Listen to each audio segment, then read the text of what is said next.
Salut et bienvenue dans la chronique. Moi, c'est Manon et chaque semaine, je vous emmène en France pour découvrir sa culture, les habitudes des Français et l'art de vivre à la française. Quand on pense à la France, on pense à la cuisine, la mode, le vin et aussi à la Tour Eiffel, non ? La Dame de Fer, c'est son surnom, est inscrite au patrimoine mondial de l'UNESCO depuis 1991 et est aujourd'hui un des monuments les plus visités du monde, avec près de 7 millions de visiteurs par an. D'abord attraction touristique, elle a ensuite servi de tour d'observation météorologique, puis de relais radio et télévision. Aujourd'hui encore, elle fait partie du paysage parisien et représente la France à elle seule. Laissez-moi vous raconter son histoire incroyable et vous livrer ses secrets. Comme d'habitude, la transcription de cet épisode est disponible gratuitement sur frenchcoffeebreak.com. Ça vous permet de m'écouter et de lire en même temps, ce qui vous aide grandement à me comprendre. Si vous aimez ce podcast, pensez également à le partager avec vos amis qui apprennent le français. La Tour Eiffel tient son nom de l'ingénieur qui a permis sa construction, Gustave Eiffel. Sa spécialité était les constructions en métal. Il avait d'ailleurs déjà construit plusieurs ouvrages métalliques comme le pont Maria Pia à Porto, au Portugal, ou la gare de Budapest, en Hongrie. Les travaux de construction de la Tour Eiffel ont commencé le 26 janvier 1887 et ont terminé le 31 mars 1889. Soit 2 ans, 2 mois et 5 jours plus tard. C'est un temps record pour réaliser cette prouesse technique et architecturale à cette époque. Jusqu'à la construction du Chrysler Building en 1930, la Tour Eiffel a été le plus haut monument du monde, donc pendant 41 ans. Mais au fait, est-ce que vous savez pourquoi la Tour Eiffel a été construite ? Elle a en fait vu le jour dans le cadre de l'exposition universelle de 1889. C'est une date importante pour la France car c'était l'année qui célébrait les 100 ans de la Révolution française. Une exposition universelle, c'est une manifestation qui permet aux pays qui l'organisent de mettre en avant, d'exposer ses innovations techniques, technologiques, industrielles et scientifiques.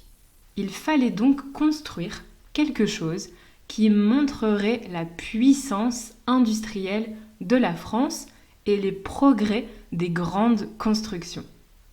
Et le projet de Gustave Eiffel était vraiment spectaculaire pour l'époque. La Tour Eiffel mesure 300 mètres et pèse 7300 tonnes.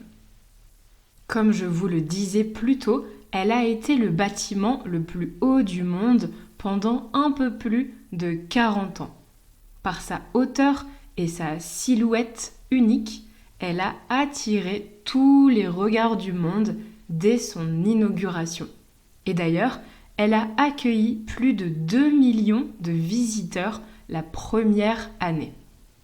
Au fil du temps, on y a ajouté des antennes et aujourd'hui, elle mesure exactement 324 mètres. Mais saviez-vous que sa taille varie, change ? Oui, en fonction de la température, le métal qui la compose peut bouger un peu. Quand il fait froid, le métal se rétracte et la tour rétrécit, elle est plus petite. Au contraire, quand il fait chaud, le métal se dilate et la tour est un peu plus grande. On parle de quelques centimètres, donc ce n'est pas visible à l'œil nu, mais c'est une des particularités de ce monument. La tour Eiffel a donc été construite en métal puisque le bois n'aurait pas été assez solide. La pierre aurait été trop lourde. On était seulement au début des constructions en béton armé, donc c'était encore trop nouveau et Eiffel n'avait pas confiance. Mais le métal était un matériau déjà très utilisé, qu'on connaissait bien, et c'est pour cette raison que Gustave Eiffel l'a choisi. Plus précisément, il a utilisé du fer dit puddlé, qui est un type de fer qui supporte mieux la corrosion. Mais ce n'est pas un matériau vraiment adapté pour un monument extérieur.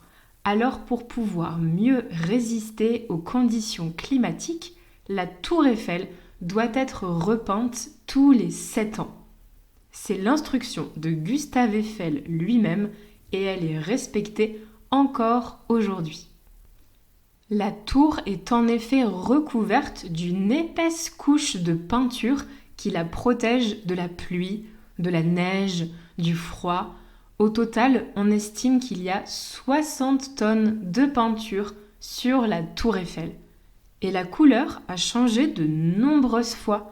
Au début, la tour Eiffel était brun-rouge, puis ocre-brun, puis jaune-brun, mais tout le monde a fini par se mettre d'accord et depuis 1968, elle n'a plus changé de couleur. D'ailleurs, elle a son propre nom, le brun Tour Eiffel, qui s'accorde avec le paysage parisien. J'ajoute une photo dans la transcription pour que vous voyiez les changements au cours des années. Ce que peu de personnes savent, c'est que la Tour Eiffel ne devait rester que 20 ans. Ensuite, il était prévu qu'on la démonte, qu'on la détruise. Alors pour pouvoir sauver son œuvre, Gustave Eiffel a défendu son projet dès 1886, donc dès le début de la construction, en présentant la vocation scientifique de la tour. Il était passionné de science et il était convaincu que sa tour permettrait de réaliser d'immenses progrès. En 1889, il construit même un laboratoire au 3e et dernier étage. Par sa hauteur, la tour Eiffel devient aussi un observatoire. L'ingénieur y réalise des relevés météorologiques, mais aussi des expériences physiques. Il a également proposé qu'on installe une antenne au sommet de la tour. C'était son idée. Dès 1899, soit 10 ans après son inauguration, la tour Eiffel a émis ses premières ondes vers l'Angleterre. Puis, en 1913, on a même réussi à envoyer des communications jusqu'en Amérique. Gustave Eiffel savait que seule la science pouvait sauver sa tour et il a su prouver au monde qu'elle avait un réel intérêt pour la France. On peut même dire que la tour Eiffel a changé le cours de l'histoire car pendant la Première Guerre mondiale, elle a permis d'envoyer rapidement des informations, notamment sur la position de l'ennemi. À partir des années 1920, elle a ensuite diffusé des émissions de radio, puis des émissions de télévision dans les années 50. Aujourd'hui, elle permet à toute l'Île-de-France, donc toute la région parisienne, de recevoir 30 chaînes de télévision et 32 stations de radio. L'histoire de la Tour Eiffel finit donc bien et pourtant de nombreuses personnes ont souhaité qu'elle disparaisse. Et oui, dès le début de la construction, en 1887, un groupe d'intellectuels, artistes et notables parisiens, comme Maupassant, Dumas ou le fameux Charles Garnier, se sont même unis pour écrire une tribune, une rubrique dans un journal. L'objectif était de protester contre la tour de Monsieur Eiffel, qu'ils jugent monstrueuse et inutile. Ils la qualifient de cheminée d'usine et selon eux, elle dénaturerait, elle gâcherait la beauté de la ville de Paris.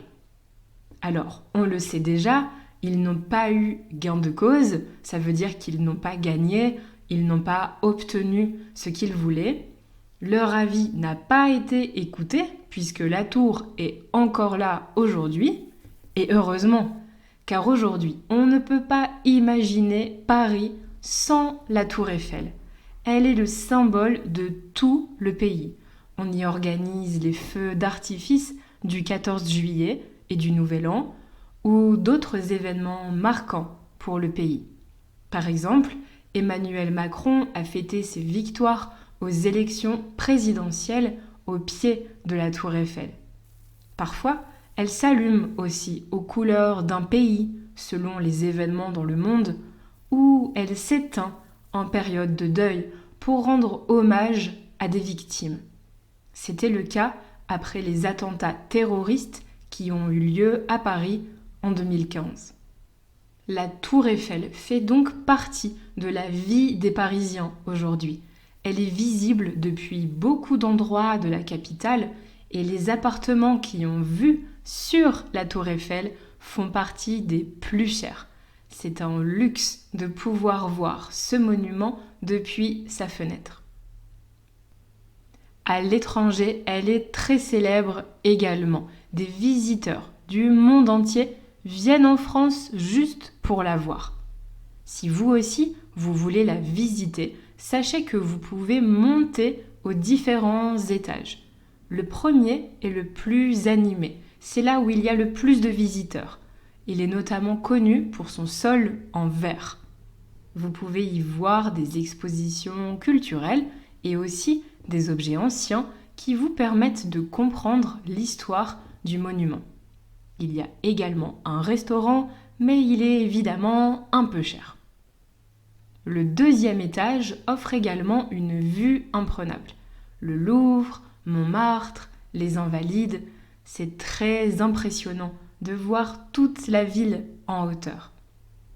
Finalement, le sommet permet d'accéder à une terrasse unique à Paris et d'avoir une vue panoramique sur toute la capitale.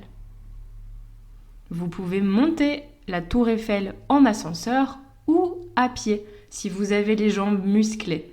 Si vous êtes de passage à Paris, c'est évidemment un incontournable. Mais on peut dire qu'elle est victime de son succès et il est parfois difficile d'y entrer. Il faut souvent faire la queue et attendre très longtemps. Si vous n'avez pas le temps ou la patience, vous aurez aussi une très belle vue de Paris depuis la tour Montparnasse. C'est la deuxième plus haute tour de Paris. C'est à mon avis une très bonne option. Il y a moins de touristes et elle présente un gros avantage, la vue sur la tour Eiffel. La chronique, c'est fini pour aujourd'hui. Si vous aimez ce podcast, pensez à lui laisser 5 étoiles et à en parler avec vos amis qui apprennent le français.